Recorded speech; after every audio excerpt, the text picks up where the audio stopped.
Halo, Assalamualaikum dan salam sejahtera.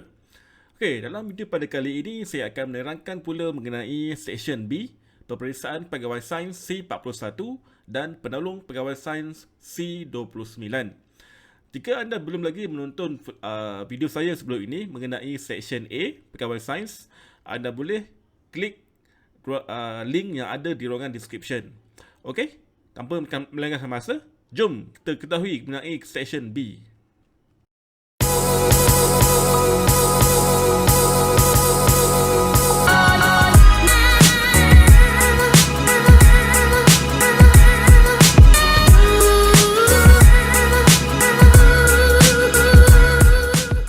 Hello, hai. Okey, terima kasih kerana masih setia menonton video-video dalam channel saya ini. Okey, kalau anda masih ingat, dalam video sebelum ini saya menerangkan mengenai Seksyen A, iaitu terdiri daripada 4 pecahan utama. Okey, dia mempunyai 20 soalan yang anda perlu jawab dalam masa 25 minit. Alright, dalam Seksyen B pula, iaitu mengenai kefahaman bahasa Inggeris, ia juga ada 20 soalan di mana anda diberi masa menjawab selama 20 minit. Okey, dalam 20 pecahan tu, dia terpecah 2 pecahan utama. Okey, dan kebanyakan soalan dalam session ini dah berbentuk menguji kefahaman grammar dan kefahaman anda untuk membaca teks-teks ataupun artikel dalam bahasa Inggeris dalam masa yang cepat. Okey, saya teruskan. Right, dalam pecahan pertama, anda akan diberi satu teks ataupun artikel pendek dalam sebarang topik di mana anda akan diuji dalam 5 hingga 10 soalan. Antara tips utama untuk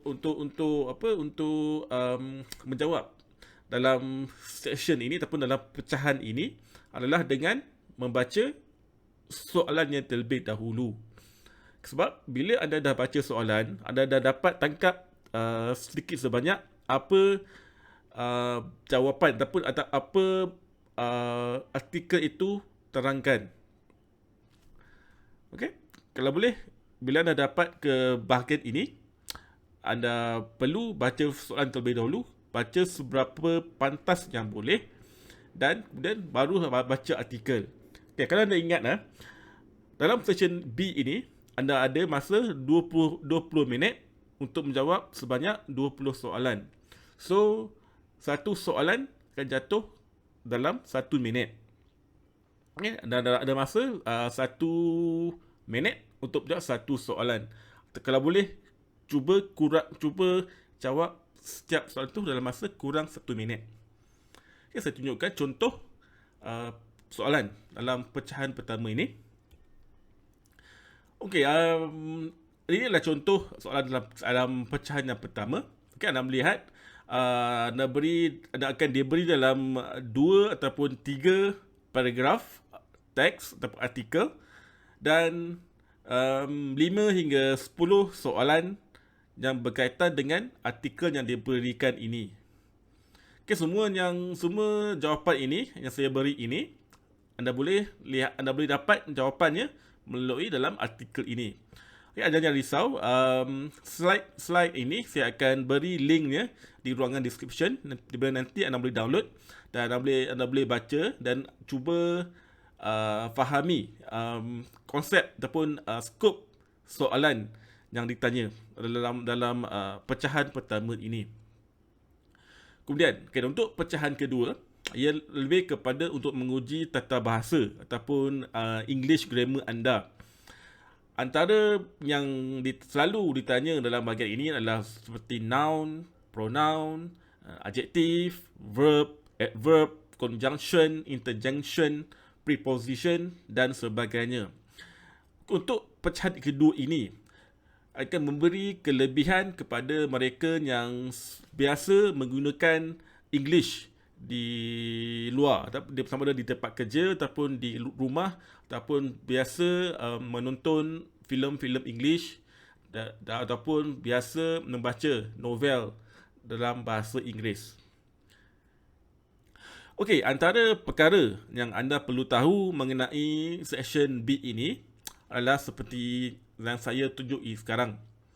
Di sini ada 4 perkara yang anda perlu tahu, yang amat penting, yang anda perlu tahu, perlu tanam dalam fikiran anda, perlu tanam dalam hati anda.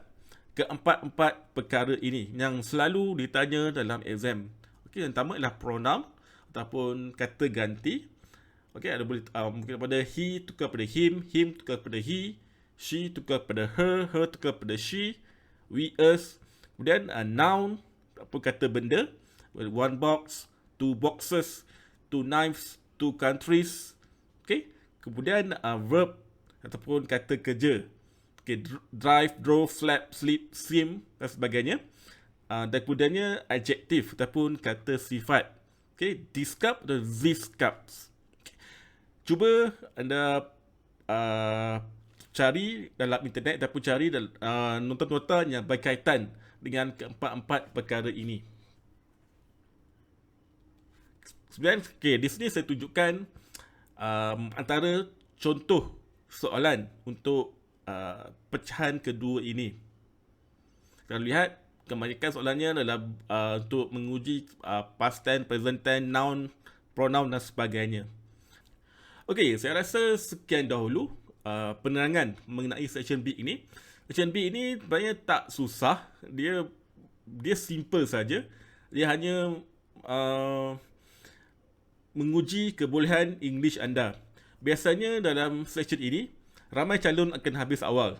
Okay, biasanya kebanyakan calon akan dapat menjawab dalam masa 10 minit dan 15 minit pun ada. Okay, so anda jangan risau section B ini. Anda perlu fokus lebih kepada section A di mana dia banyak menguji formula-formula matematik. Bagi anda yang dah lama tinggal matematik, mungkin ada sikit masalah dalam section A nanti. Tapi jangan risau. Okay, untuk membantu anda untuk membuat persiapan exam dengan lebih lengkap, kita ada keluarkan koleksi soalan exam ini. Ada sini ada 2 e-book, extra section daya menyelesaikan masalah dan extra section kefahaman bahasa Inggeris.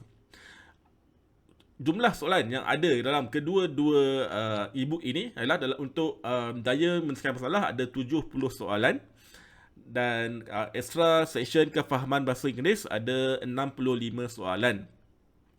Kemudian dalam kedua-dua e-book ini ada juga nota. Contohnya untuk daya menyelesaikan masalah, kita ada juga masukkan nota formula matematik. Okay? Bukan sebarang formula matematik ya. Formula yang kita masukkan ke dalam e-book ini adalah formula yang biasa ditanya dalam exam. Sebenarnya kan formula matematik terlalu banyak. Okay, dalam e-book ini kita terangkan hanya yang penting dan hanya yang selalu ditanya dalam exam. Okay, sama juga dalam kefahaman bahasa Inggeris ini, kita ada juga selitkan sekali nota English grammar. So, bagi anda yang tak dapat mencari nota English grammar, anda boleh dapatkan kedua e-book ini. Okay, kedua juga ini adalah bentuk soft copy, di mana anda akan terus dapat link download ke dalam email anda selepas anda buat pembayaran.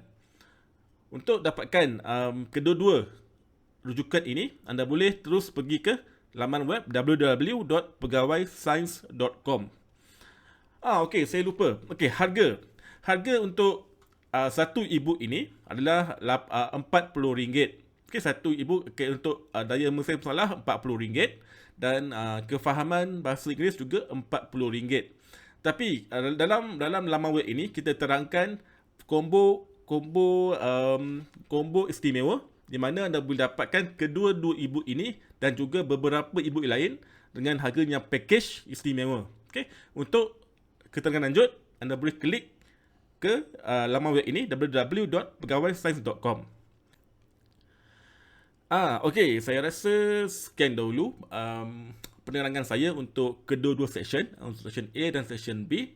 Okey, sebelum saya terlupa, jika anda masih baru lagi dalam channel ini, dalam channel Tips Sukarjaya ini, anda boleh klik butang subscribe dan butang loceng di sebelahnya.